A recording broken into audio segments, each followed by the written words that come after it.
to Allah, Lord of Lords. All praise be to Allah, King of Kings. All praise be to Allah, who compels whom He wills. Glory be to Him subhanahu, the subduer of the mighty. And glory be to Him who repels the plots of the wicked. What we witness around the world today, dear respected brothers and sisters, of injustices and oppression, tyrannical regimes terrorizing entire populations and innocent civilians, violating their properties, their land, their places of worship, and aggressing against them and their lives. An almost endless and countless list of crimes perpetrated by regimes who seem to believe that they are invincible. Empires who forget that history is not a series of one-off events, but rather there is a pattern and a repeating cycle of good versus evil, good prevailing over evil sooner or later. These regimes face a litany of charges which they will be held accountable for by their fellow man in this life, and will be held accountable for these crimes by the King of Kings and the Judge of Judges on the Day of Judgment. We've heard many preachers and scholars and activists, people with humanity and a conscience, denounce the many crimes and unspeakable acts of brutality committed against the innocent, whoever they may be and wherever they may be around the world. The pictures of men, women and children under the rubble of their bombed homes, or displaced from their rightful lands, or of those turned away by their neighboring countries, left to drown in the sea, or violently detained, or in mass incarceration, or forced into sterilization, or whose children are taken away from them by force to be raised by a people who will delete their identity and replace it with another one. These accounts, sometimes captured on video for the world to see, are disturbing, no doubt, saddening, and angering too. They can give rise to pessimism and despair and hopelessness. Until when will we continue to see evil prevail? Some people ask. Now, the conflict between good and evil is not a new one, brothers and sisters. It is one that is as old as time itself. And when we speak about good and evil, we speak about good and evil relative to one another. Because, as we know, in this world, there is no absolute good, nor is there any absolute evil. And this is something we have explained many a time, noting that good and evil are but tests, and they are not innately rewards or punishments, respectively. Allah Ta'ala, He said, وَنَبْلُوكُمْ بِالشَّرِّ وَالْخَيْرِ فِتْنَةً. And we test you with evil and with good as trials. Now, like any test, there are only two outcomes: success or failure. You either pass an exam or you fail the exam. And with there being a chance of success when you're tested with evil, this concludes that evil is not absolute, as there can come good from it. And also, with there being a chance of failure when tested by good, this concludes that good is not absolute in this life, as evil can come from it. The only absolute good is that enjoyed by the believers in the gardens of their Lord, after which there is no account. And the only absolute evil is that experienced by the wicked, who will never receive any relief from the punishment they are tormented by. In this life, dear brothers and sisters, there is a constant struggle between good and evil. Sometimes good overpowers evil, to the extent that people think that no evil can ever come after this great good that they're experiencing. This is the good that people are tested by. How so? That good can result in a sense of security, a feeling of invincibility. What can ever harm us after this good? People will exclaim. A sense of complacency develops. Allah subhanahu wa ta'ala, He disciplined the companions on the day of Hunayn when they were impressed by their great numbers. As He said subhanahu, وَيَوْمَ حُنَيْنٍ إِذْ أَعْجَبَتْكُمْ كَثْرَتُكُمْ فَلَمْ تُغْنِ عَنْكُمْ مِنَ اللَّهِ شَيْئًا وَضَاقَتْ عَلَيْكُمُ الْأَرْضُ بِمَا رَحُبَتْ ثُمَّ وَلَّيْتُمْ مُدْبِرِينَ. And even on the day of Hunayn, when your great number pleased you, they said, today we will not be defeated due to our number. They were pleased by how many people, how many soldiers they had on their side. And on the day of Hunayn, when your great number pleased you, but it did not avail you at all. It didn't benefit you at all. And the earth was confined, and the earth was confining for you, despite its vastness, then you turned back, fleeing. Safety and security are something that are good for nations and individuals, of course. But they are tests also. When no opponent poses a threat to a people, a sense of security can form that may even extend towards Allah, feeling that one is safe from Allah and His plots and His plans. How many nations rose to power and to might only to say, we don't need God anymore. We don't need God. We don't need religion anymore. They forget that Allah subhanahu wa ta'ala is the one who controls the wind. They forget that Allah Ta'ala is in control of plagues of locusts which can decimate entire agricultural industries. They forget that Allah can control the rain and withhold it from them. Allah Ta'ala tells us of those who feel secure from His plan. Why? Because they enjoyed prosperity. Allah said, أَفَأَمِنَ أَهْلُ الْقُرَىٰ أَنْ يَأْتِيَهُمْ بَأْسُنَا بَيَاتًا وَهُمْ نَائِمُونَ. Then did the people of the cities feel secure from our punishment coming to them at night while they sleep? أَوَأَمِنَ أَهْلُ الْقُرَىٰ أَنْ يَأْتِيَهُمْ بَأْسُنَا ضُحًى وَهُمْ يَلْعَبُونَ. Or did the people of the cities feel secure from our punishment coming to them in the morning while they play? أَفَأَمِنُوا مَكْرَ اللَّهِ فَلَا يَأْمَنُ مَكْرَ اللَّهِ إِلَّا الْقَوْمُ الْخَاسِرُونَ. Then did they feel secure from the plan of Allah? But no one feels secure from the plan of Allah except the losing people. Financial prosperity, brothers and sisters, is also a good. It is something good, which is a test from Allah subhanahu wa ta'ala. You secure it with gratitude and you lose it with ungratefulness.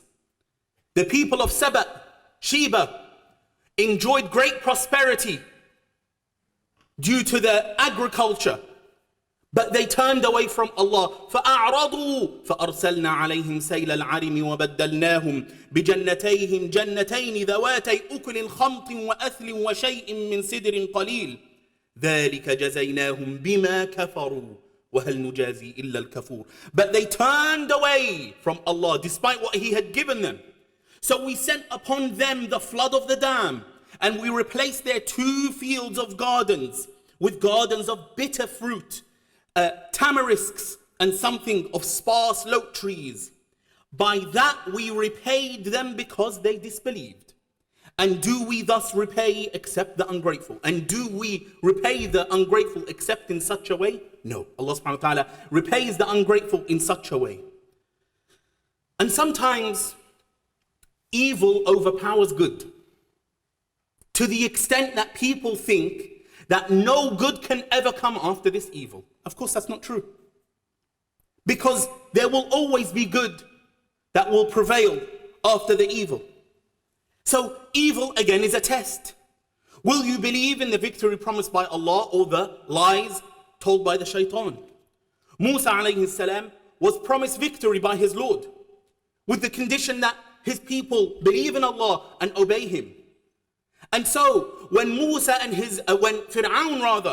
and his army advanced towards Musa and Bani Israel and closed in on them, and Musa and Bani Israel had nowhere to flee, the sea was in front of them and the army was behind them, they said, Inna lamudarakun. They lost hope. They lost hope. They saw the evil before them, Allah tested them, and they lost hope. Inna lamudarakun. We will be overcome. But Musa alayhi salam was certain in the victory from his Lord, and he said, Kalla, inna ma'iya rabbi sayahdeen. No, indeed with me is my Lord. He will guide me. So those who are grateful during times of ease must also be tested with difficulty. They must be tested with evil to see how they react in times of hardship. Will they remain optimistic and hopeful of the promise of Allah, or will they reject it?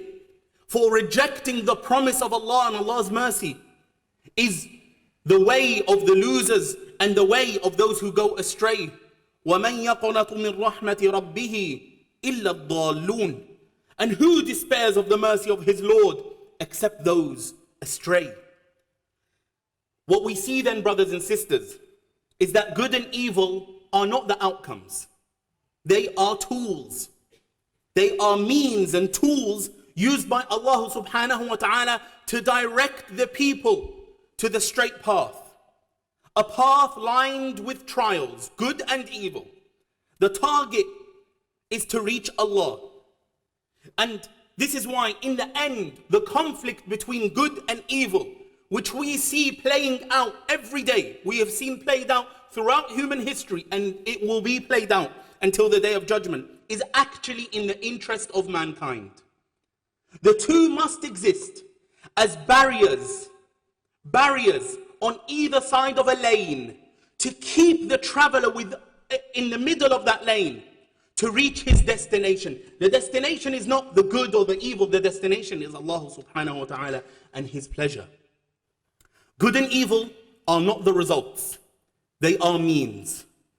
They can both be means to gratitude or patience, respectively.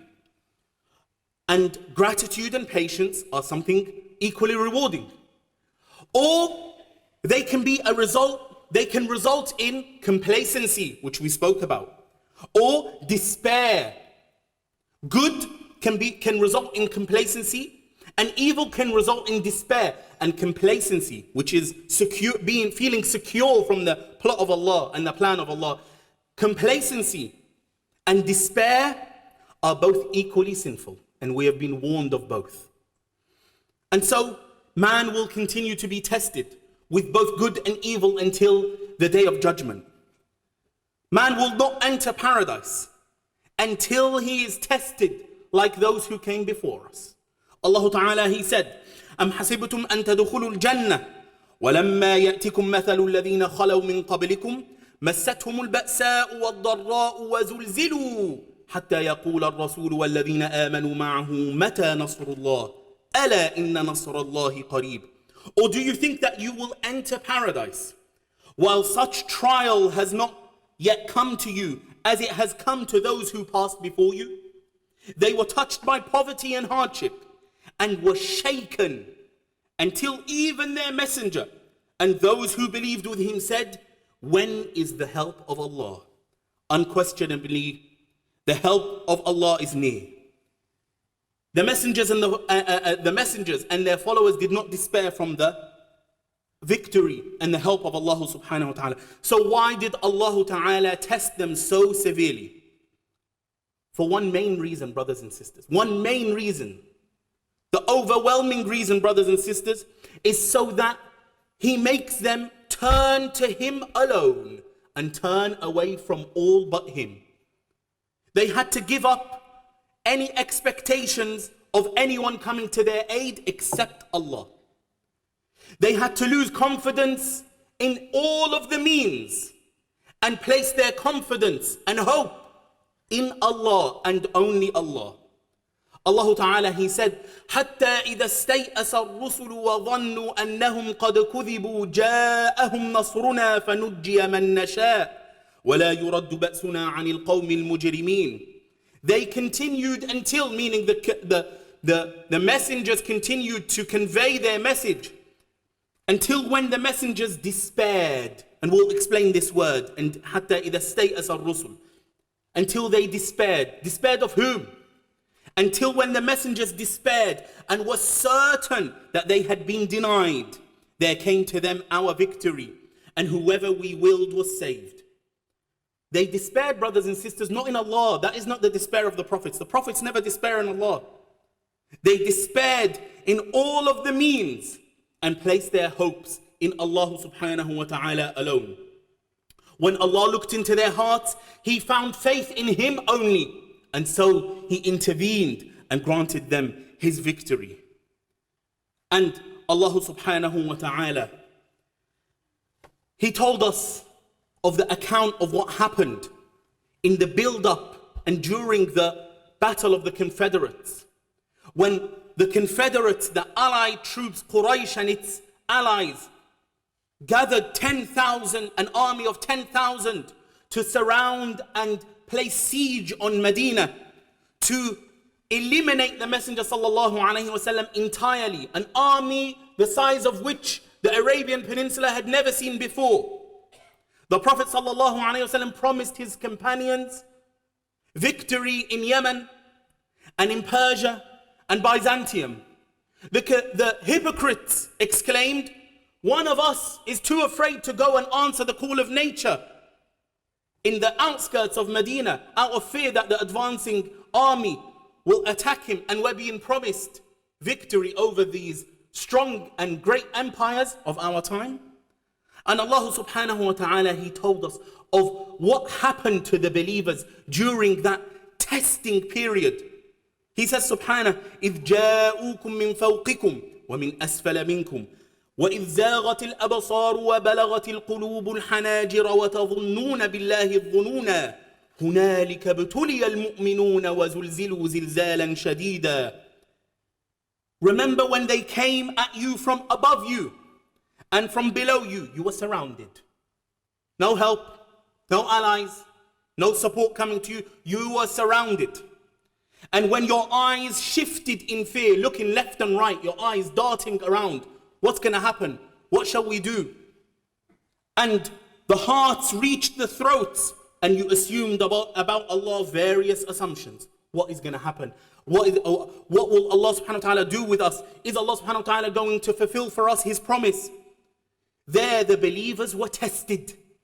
There, during that time, the believers were tested and shaken with a severe shaking. Everyone was shaken, brothers and sisters. All of them were shaken. Their faith was shaken. Will Allah keep His promise? And their ranks were shaken. And this is one of the greatest benefits of evil when it afflicts us. That the ranks of the believers are shaken, so that we may distinguish the believers from the hypocrites. Now, I'll give you an example.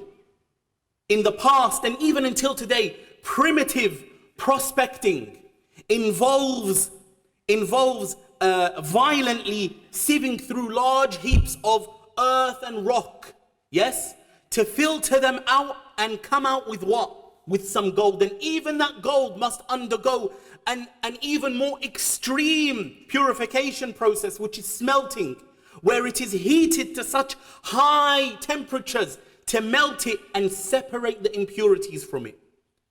Similarly, Allah subhanahu wa ta'ala tests us.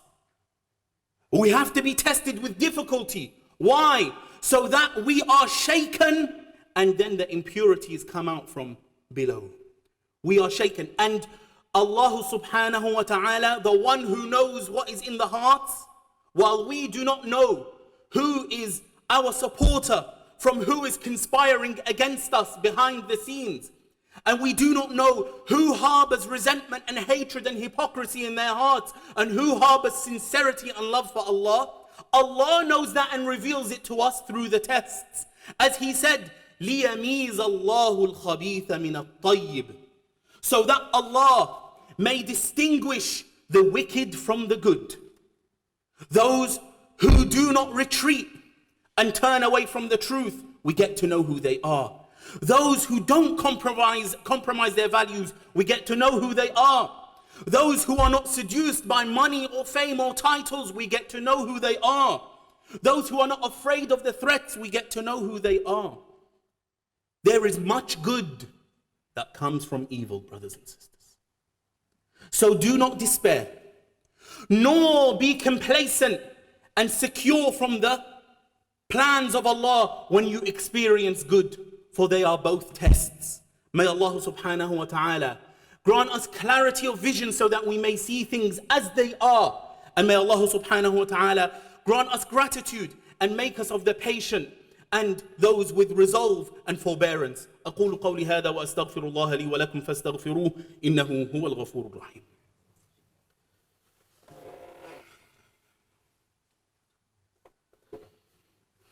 إن الحمد لله وكفى والصلاة والسلام على الحبيب المصطفى وبعد.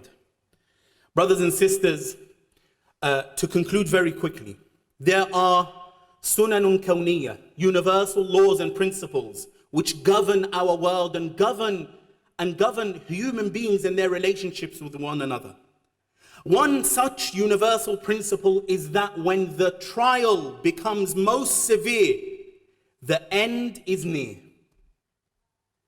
No tyranny lasts. No oppression continues forever. Pharaoh and his empire fell. And they didn't fall when they were at their weakest. They fell when they were at their strongest.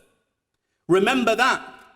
And brothers and sisters, while tyranny will never last, it may overcome. It may overcome, and evil may overcome the good temporarily. But it is soon vanquished. Allah Ta'ala, He decides when. So do not ask others, when is evil going to be eliminated? When is tyranny going to end? When is oppression going to end? Allah decides when. Not us. What Allah asks of us is not to devise a time frame of when evil will be defeated. Rather, He commands us to be faithful and firm. Firm in our stance and firm upon the truth. For we are not accountable for the results. We are accountable for our action that we are able to perform according to our circumstances and our means. May Allah subhanahu wa ta'ala eradicate tyranny and eradicate oppression and grant victory to all those who are oppressed around the globe, whoever they may be, whatever color they are, whatever language they speak, whatever religion they adhere to. May Allah subhanahu wa ta'ala answer the calls of the oppressed, for between their call and Him there is no veil. And He says, by my might and my glory, I shall answer you, if not now, then after some time.